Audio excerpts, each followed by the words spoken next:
my name is Justine, but you can call me Blondie. Welcome back to my channel. Today's video is going to be a 2022 favorites, and most of it is books. When I was compiling this list, I didn't have a lot of like favorite beauty items. I mean, kind of, you'll see, or like household things or anything. My real favorite things this year have all been books. And I wanted to do like a book, like 2022 book wrap up anyways. I've never really been like a part of like the book talk community on TikTok or the booktube community here on YouTube. I just kind of like watch from afar, but I've never really done like my own videos. But this year I've always been a big reader, but this year I really got back into reading, and a big part of that is because I got an Audible account, not sponsored by Audible. I wish it was, that would be awesome. But I started reading audiobooks, and from there I just got like really back into books, and I started getting, I'll get more into the books in a second. I wanted to start off with the things, but I got Kindle Unlimited because there were so many books I wanted to listen to that you had to buy on Audible that were included with Kindle Unlimited. And that's how I started like reading physically, like with my eyes, books again. So this year was really the year for books, but we're gonna start off with like the physical things. Starting off is Coach. I mentioned this in my like what I got for Christmas video. I've really gotten into Coach lately, and so I have like this little clutch. I shared this in that same video that I've had for years now, but I've started using it again. And then this purse, which was a Christmas gift, and this wallet, which was a Christmas gift. And I've been really loving Coach lately. And also recently, around the time that I got these, there's like this person on TikTok who like, oh, I don't know what their job is called, but they like analyze designer bags to like figure out their like actual worth compared to like what that brand sells them for. And they said that Coach had the best quality leather, like even compared to like extremely expensive brands. And Coach, like as far as designer goes, is like really considered like a poor people's designer. But I love Coach. I've always been, and I mentioned this before, I've always been more of a Michael Kors girl. I do think that their designs are more geared towards younger people, and I think in general I'm more drawn to their style. But I don't know, this year has just been the year for Coach for me. So that's my number one favorite, and kind of a pricey favorite. So then another one, and I've got my list right here. Another thing that I have, and most of these I'm just gonna put pictures of, are Precut Lashes. I actually don't use eyelashes that much anymore. A few years ago I used them every time I did makeup. Now it's just too much of a hassle. But when I do wear fake eyelashes, I really love Precut eyelashes. I feel like they fall off harder. It's harder for them to fall off compared to like ones that have an entire lash band, because like there's like less movement per piece. I don't know, like you have the whole lash band and you're like moving your eyelashes, if a little tiny bit falls off, the whole thing is gonna fall off. Whereas with these little ones, it's like if a little bit falls off, it's just one little section. I hope that makes sense. So I've been really loving Precut eyelashes. I also just think since you put them on one at a time, you can get more precise with where you're putting it on, and therefore they look like more natural. And I just, when I use eyelashes lately, that's what I use. They're kind of hard to find in store though. I've had to order them on Amazon because I can't find them in stores anymore. So I guess I'm the only person they're popular with. I don't know. They do take longer to put on though, since you have to put on like 4 separate sections instead of one long one. But honestly, it's worth that extra time to have them not fall off and also to look more natural. Another favorite is the Lineage Lip Mask. I've been using the peppermint one lately. Makeup Revolution also just recently came out with like a knockoff version, a dupe, if you will, of the Lineage Lip Mask. I have not tried it yet. I haven't looked and seen like how close the ingredients are, but I thought I'd mention that because Lineage is kind of expensive. I've been using their lip masks for a couple years now. And honestly, I've probably included it in favorites videos in the past. I don't think I've done a single favorites video this entire year, by the way. I don't quote me on that. I have to go back and check. But I used to do like monthly favorites, and then and then it turned into seasonally favorites, and now I'm doing a yearly favorites. Anyways, but I'm pretty sure I've probably mentioned a Lineage Lip Mask in the past. I just think they're great, and I've kind of stopped using like chapsticks and lip balms as much lately, and I just take a tiny bit of the Lineage Lip Mask and just the littlest little bit when I need it, like in lieu of chapstick, and use that instead. And then like on at night before I go to bed, I'll like lather it on. It just makes your lips feel so moisturized. I do think things like Aquifer probably work better just because it's like more natural. I don't know if natural is the right word, but it's like it's less crap, you know? It's more simple. Maybe that's, yeah, more simple. I do think Aquifer probably works better, and it's significantly cheaper, but I do love like just the flavors of using the Lineage Lip Mask, and I feel so bougie when I use it. So there's that.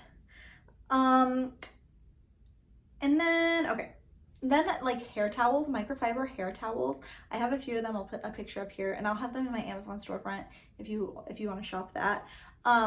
But you like, after you get out of the shower, you just wrap your hair up in a hair towel, and it has like a little button. And you wrap like a little loop around the button, and then it keeps your hair like that for drying. And I love that it's microfiber, and so it is like not as harsh on your hair than a normal towel would be. And also it stays in place, because something that drives me nuts is when like I wrap a towel around my hair to help, like, not even necessarily help it dry, but to help from water dripping all over the place. It's always like falling off, falling to the side. It gets really uncomfortable. Whereas these, I could leave it on for hours, you know, and until I'm ready to actually like sit down and blow dry my hair and style my hair. I'll just leave it up in one of those towels for hours.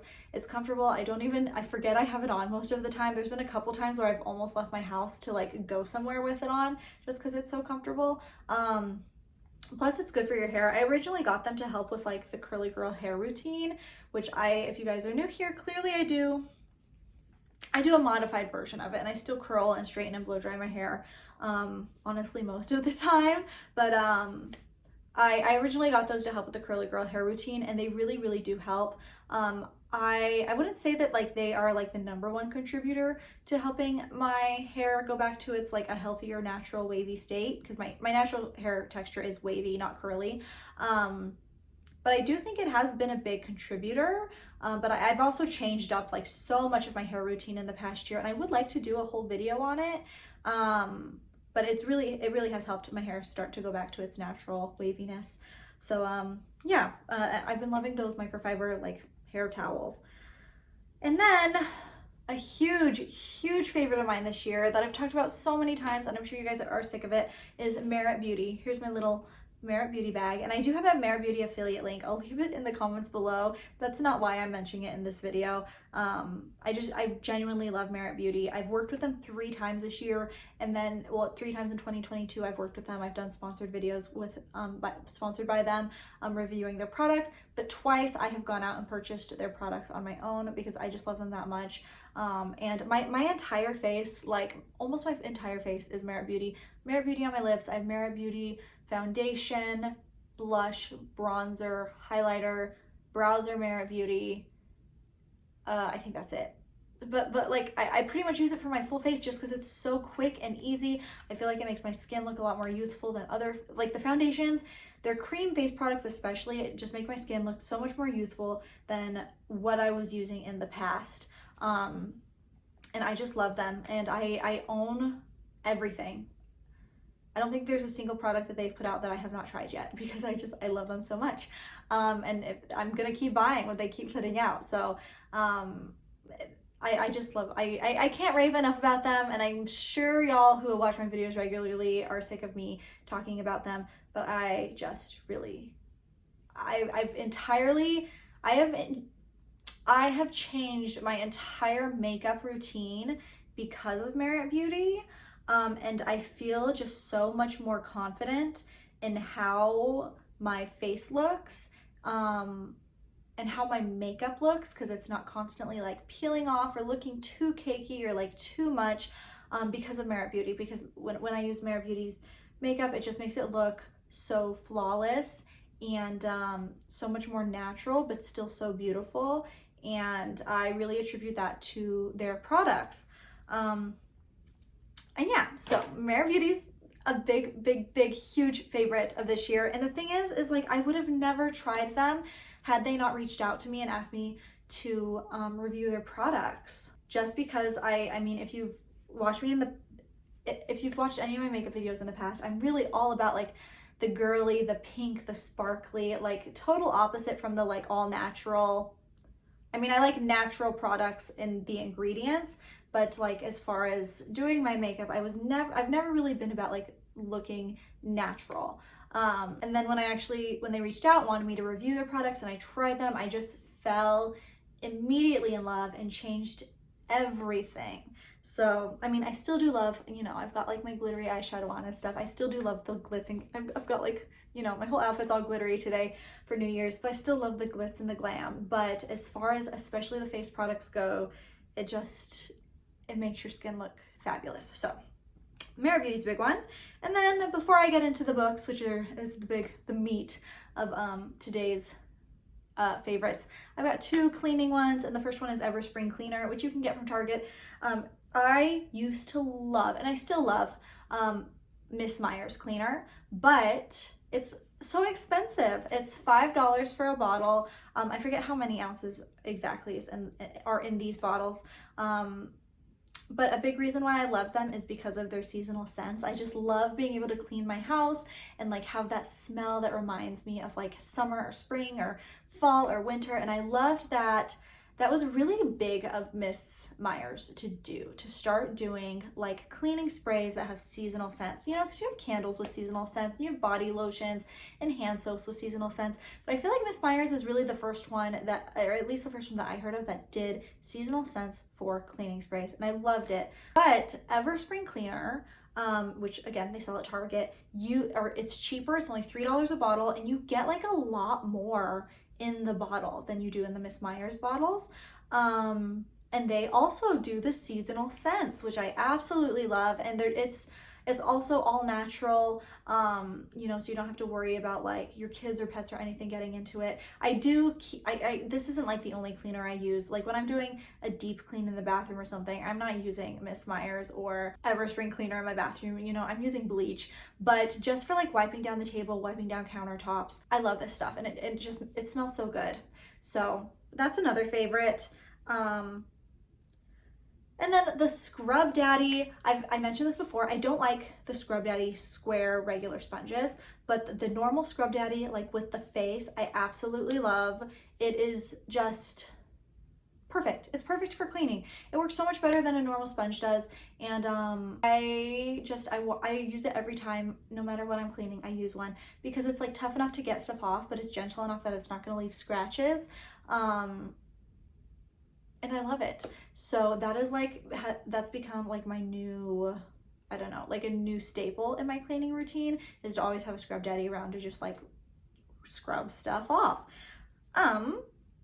Yeah, so that is my yearly faves of the things, and now let's get into the books. So I read 188 books this year, which is so insane. I probably listened to maybe a fourth to a third of those books on Audible, and then the rest of them, all of the rest of them I read on Kindle Unlimited. I don't think I read a physical like page turning copy of the book at all. I downloaded the Kindle Unlimited app onto my phone, and then I just like, I'm on my phone and I swipe, and it's so nice because for one, I don't have to carry like an extra electronic around, like an extra Kindle around or anything. And then, you know, if I'm just like anywhere, if I'm in a waiting room or whatever, I just pull my phone out and I look like I'm just like scrolling through Facebook or something, but really I'm reading. So to start it off, the first like book I read that really listened to on Audible that got me into reading again this year is From Blood and Ash by Jennifer L. Armentrout. I love From Blood and Ash, and I love the first book of her prequel series. I'm not going to get too into like the plots, you guys. I'm just going to tell you what my favorite books are. Most of them are like fantasy or sci-fi, and they're all romance. But I love From Blood and Ash, and then the like prequel series, the first book in that is A Shadow in the Ember. And I think I even like that one more than From Blood and Ash. The thing is though, is I only like those first two books. All of the rest in the series are not my favorite. Like I couldn't get into them as much.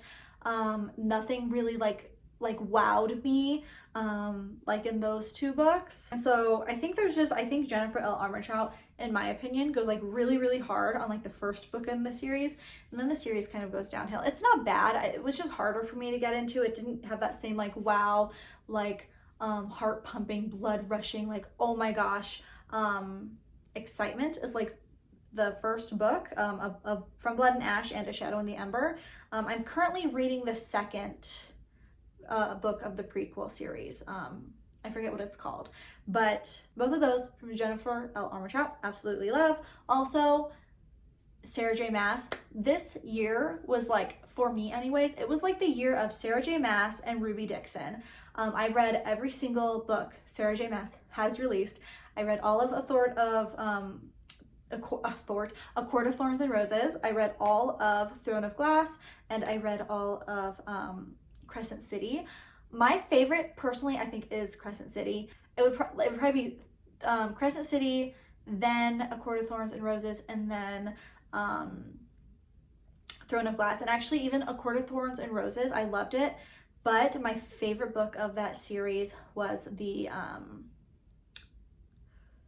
I'm drawing a blank. The last book, which is about Nesta and Cassian, which is like their story.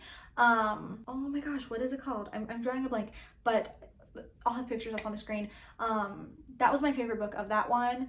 And then Throne of Glass, my favorite couple was Alid and Lorcan, and I think that's like a big reason why it was my least favorite of the three series, because I didn't care for the other characters. I wanted like an entire book of Alid and Lorcan, you know? I just love them so much. But then Crescent City, my favorite. I absolutely love it. And I feel like as far as plots go, I was able to follow the Crescent City plot line the most, because sometimes the plots in these books, they get a little complicated, but I feel like the Crescent City one I was able to like understand the most of all of them, which is another reason why it was my favorite. But all of the characters, Sarah J Maas does a really, really good job at making you fall in love with all of the characters. Like, it's not just like the two main characters that you're obsessed with with everybody. And so that was a big one. The next is Ruby Dixon. Ruby Dixon does the Ice Planet Barbarians series, which I started reading as a joke. That's the reason I downloaded Kindle Unlimited, was because Ice Planet Barbarians was on Kindle Unlimited. So I started reading it, and next thing I know, and Ice Planet Barbarians is 22 books and novellas, because some of them are very short, but it's 22 books. And then there's like 4 different spin-off series, and she has like a dragon series. I've read every single book from Ruby Dixon this past year, except her Aspect and Anchor series, which is probably going to be one of the first series that I start. Oh, and I haven't read she has a bear shifter novellas, like a series of novellas about bear shifters. I haven't read those either. But everything else, the Fireblood Dragons, Ice Planet Barbarians, Ice Home, what else is there? Corsairs, Rizdaverse, I've read all of it. It's insane. It truly was the year of Ruby Dixon, but most of her books are pretty short though. Most of her books are like between like 150 and 300 pages. And then she also has even shorter ones that are just novellas. And so even though it sounds like a lot of books, they're all very quick reads, and it's very low stakes. It's not going to give you like a ton of anxiety reading her books. And they always have, even though some of them do have like kind of triggering themes, they always have happy endings. Which I love. So whenever like I would get finished with a book that was just like crushing, I would go and I would read a few Ruby Dixon books, because they always end happily. So there's that. An example of a book series that was heart crushing is the Kate Stewart Ravenhood series. It's 3 books. Soul crushing. I don't think there's a single book series this entire year that gave me as much anxiety as this book series. It was heart crushing. I have a hard time like crying lately. This is a whole other thing in itself, but lately I've been having like a hard time crying. I don't know if it's like hormones or whatever. I used to cry a lot when I would read books, but I didn't cry once reading any books this year. But if I wasn't going through that issue, I know I would have been sobbing during these books. Instead, they just gave me a lot of anxiety, but they're still really, really good. You should still read them. It's a really good story. It's just, oof, it's hard. Next, okay. The Cruel Prince by Holly Black, absolutely love. This one is more like young adult. A lot of these books are like smut, but this one is more like young adult. And it was another really good one. Also, okay. 2-book series that I wanted to mention because they were good, but I was like, I don't know if I should put that in my favorites or not because they weren't necessarily my favorites, but I did enjoy them.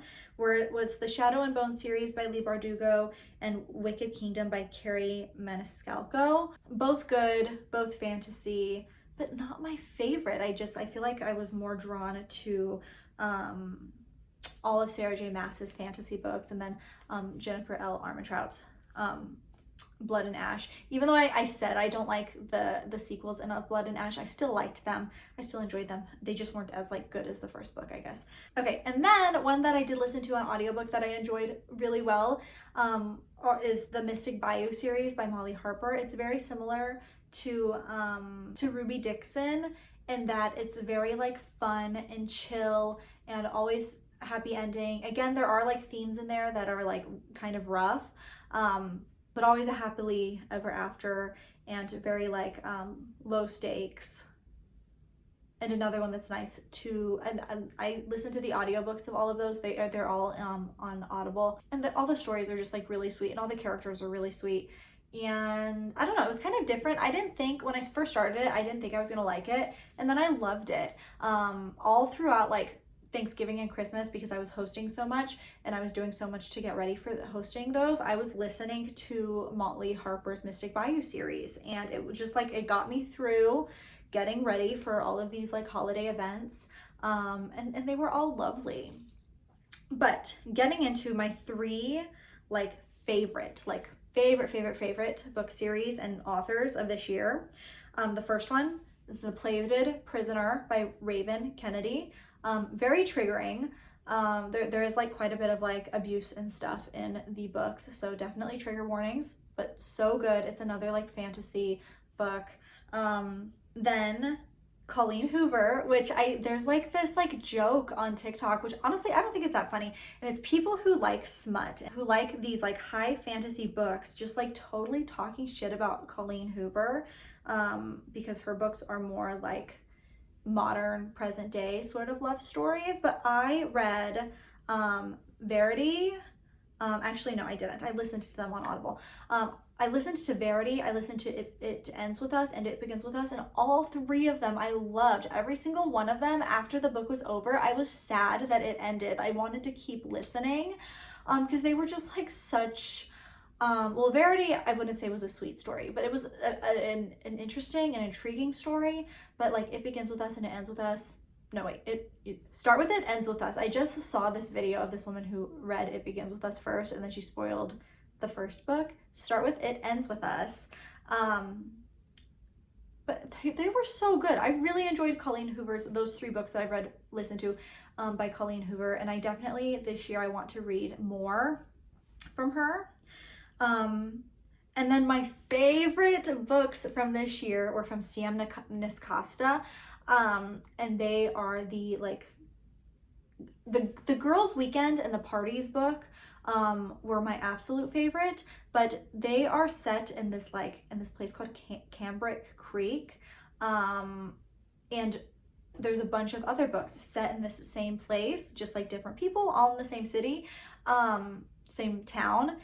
And they are all good. Every single one of them is so good, but the Girls Weekend and Parties books are my absolute favorite. Tate is my favorite character. I'm obsessed with him, truly. Of all the books that I've read this entire year, Tate is like my favorite character of any of these books. Like on TikTok, there's this term called like book boyfriend, and Tate is my book boyfriend. I love him. So that is it. Did I say everything I wanted to say? Yes. So those are like I said, I read 188 books, but these were like all of my favorites of the year. If I went through all 188, this video would be really boring. I feel like it's probably is kind of boring because I'm not like explaining plots and stuff, but I don't know. I'm really bad at like not oversharing and not like giving spoilers, and I don't want to do that. I don't want to give spoilers. So that is going to be it for my 2022 favorites. Happy New Year to you all. I hope you had a wonderful New Year. I hope you're having a lovely start to your New Year. But that is going to be it for today, and I'll see y'all in the next one. Bye, friends.